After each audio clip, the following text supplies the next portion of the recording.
De acá en más, Con María O'Donnell. un tutorial para tiempos complejos.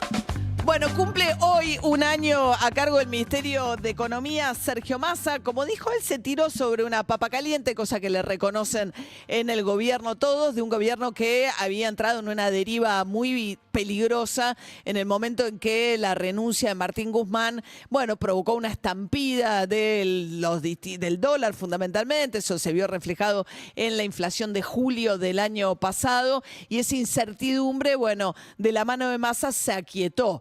Ahora, cuando Massa llega al gobierno, dijo que iba a procurar una baja paulatina de la inflación y dijo aquella frase que ya no volvió a repetir, que era que abril iba a tener un 3% adelante. Bueno, después de un par de meses, hasta diciembre, que en efecto tuvo una tendencia a la baja, a partir de enero las cosas se le complicaron y lejos de tener un 3 tuvo un 8 adelante en el mes de abril. Si uno ve lo que fue este año de gestión de Sergio Massa, tenés un 100% de inflación acumulada. Decía recién David Cayón, hay un mes que no se le puede atribuir a él, que es el de julio, porque bueno, la medición se da el mes siguiente, pero de todas maneras tampoco cambiaría mucho si la hacemos dentro de un mes, sobre todo por lo que está pasando, julio, hay que ver cómo viene este julio. Pero en todo caso, 100% de aumento en los últimos 12 meses, de los cuales uno de esos meses corresponde a Guzmán, pero no va a cambiar mucho la situación cuando sea una medición limpia de 12 meses de Sergio Massa. La pregunta es si Sergio Massa, que hoy es el precandidato del gobierno, promete lo que es la principal preocupación de la opinión pública, bajar la inflación, ¿por qué no lo hizo durante su gestión? ¿Qué necesita para poder tener el poder político necesario como para pensar en un plan integral de estabilización o algún tipo de medidas que en su conjunto permitan realmente bajar la inflación? Él podrá alegar que se encontró con la sequía. Efectivamente, el impacto de la sequía fue altísimo, 20.000 millones menos de recaudación. Es muy difícil, es un golpazo de una economía que ya venía muy complicada, pero uno puede mirar las reservas en ese sentido y decir, bueno, cayeron también las reservas del Banco Central y eso puede ser perfectamente atribuible a la sequía. Pero el tema de la inflación, la pregunta es si no pudo hacer nada en todo este año, ¿por qué podría hacerlo como presidente? Y creo que es su principal desafío como candidato también, tratar de convencer de que aún siendo ministro de Economía, de este resultado, siendo presidente, obtendría resultados distintos a los que tiene hoy como ministro de Economía. Eso por un lado. Por otro lado, una interna estalladísima de Juntos por el Cambio. En realidad el PRO, más propiamente dicho. El último detonante fue la furia que desató en Macri la decisión de María Eugenia Vidal de pronunciarse en el día de ayer con un intercambio de cartas, primero a través de Twitter, después viajaron juntos a Santa Cruz, como partidaria del voto a favor de Larreta. Dijo, yo voy a votar a Horacio Rodríguez Larreta, mi compañero de más de 20 años, etcétera. La pregunta es si son tan amigos hace 30 años y lo ha visto trabajar de sol a sol, de domingo a domingo, sin descanso, ¿por qué tardó tanto María Eugenia Vidal en definirse? Si tenía tal tamaño de convicción respecto de su amigo de toda la vida, aparece 10 días antes de la definición final Vidal. Y creo que este es el movimiento que le ha estado costando a Vidal también.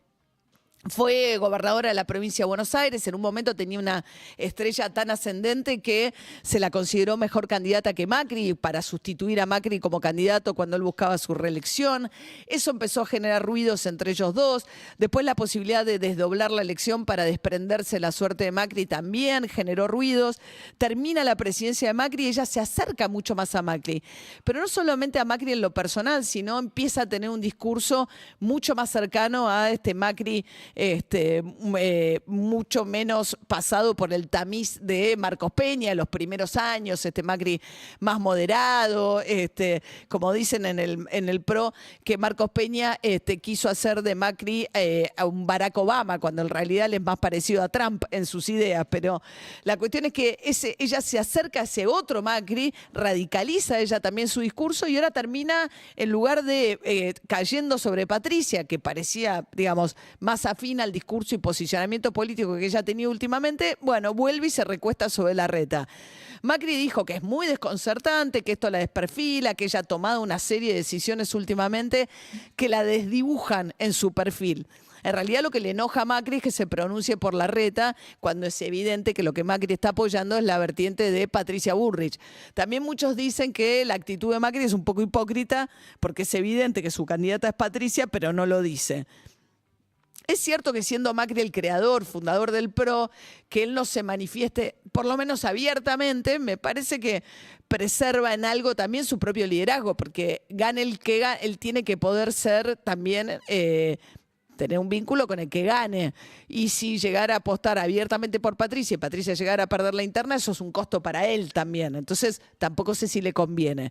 Pero va a tener un par de gestos Macri más claros, de los que ya hemos visto, uno de los cuales va a ser una foto que se va a sacar mañana finalmente con su primo, Jorge Macri, candidato en la Ciudad de Buenos Aires, el gesto más significativo que hizo, digamos, donde Larreta debió ceder ante Macri, lo desafió en muchos aspectos, pero cuando Macri decidió imponer a su propio primo, con su propio apellido, proveniente de la Intendencia Vicente López como el candidato del PRO, bueno, en eso cedió Larreta, aunque después separó el voto electrónico, con algo que todos entendieron que puede beneficiar un poco a Martín Lustó y tuvo muchos gestos hacia Lustó, el contendiente interno de Macri. La cuestión es que Mauricio se va a sacar la foto con Jorge el día viernes y salió sobre todo, me parece que lo más contundente fue su enojo público. Primero había retado en público a Larreta cuando dijo, bueno, a mí me parece, quiero hablar con él porque no es tan claro el apoyo de Larreta a Jorge Macri, y ahora dijo que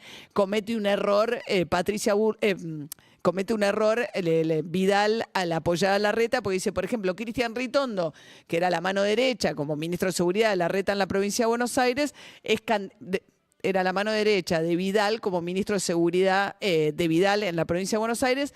Hoy Cristian Ritondo está con Bullrich. Entonces, lo que dice Macri es, lo deja colgado a Ritondo. Ritondo queda como mal parado porque termina del otro lado cuando era su mano derecha. Bueno, lo que contestó Vidal es cada uno libre de tomar sus decisiones.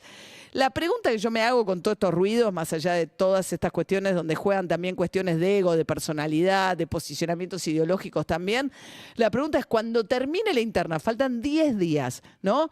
Larreta y Bullrich, gane quien gane, el que pierda y los votantes del que pierda, ¿se van a sentir representados por la otra opción? Ese es el riesgo de toda esta interna tan a cielo abierto. De hecho, hubo algún intento porque tuvieran un búnker conjunto y recibieran juntos los resultados.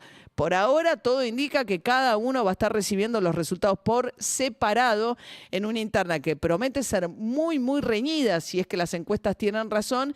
E insisto, la gran pregunta es qué pasa el 14 de agosto.